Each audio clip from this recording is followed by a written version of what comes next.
So how have you found going back on tour? How has it been? It's quite a busy year since you started. Yeah, it's been mad busy because when there's been gaps in the tour, it's been filled with television things. But I like touring, and also when you have a 2-year-old, sometimes it's nice to get out the house, especially with just some male company. Yeah. And you can talk about male things and all that. So that's been good, and the gigs have gone well, and This is weird, but I watched this DVD and I thought to myself, you know, I think this is a really good performance. Do you not normally think that then? Well, I think I've got better at it, which is kind of surprises, because, you know, one imagines some sort of decline eventually.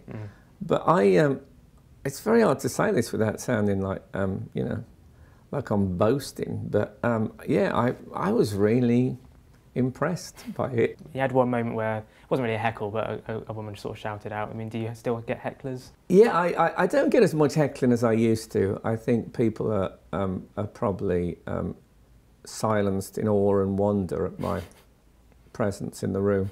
But I don't mind a bit. A bit that that didn't make the DVD that we cut out was a woman who was very fervently arguing about the fact that she had bought 4 tickets and 2 of her friends hadn't turned up and someone else was sitting in their seats. I wanted to put that in because obviously because I got some gags out of it. I wouldn't want to put it in for any other reason. But I think she was approached with a clearance form and apparently she tore it into confetti and threw it in the assistant's face. Now you've made your return to acting in that regard, have you got any sights on maybe doing a return to comedy acting? Because you done sitcoms in the past. Would you like to do that again? Yeah, I have done. I mean, I've done sitcoms that I've written, and I don't know if I never got that right. I think this is my this is why my stand-up act is autobiographical, because I don't think I have tremendous powers of invention.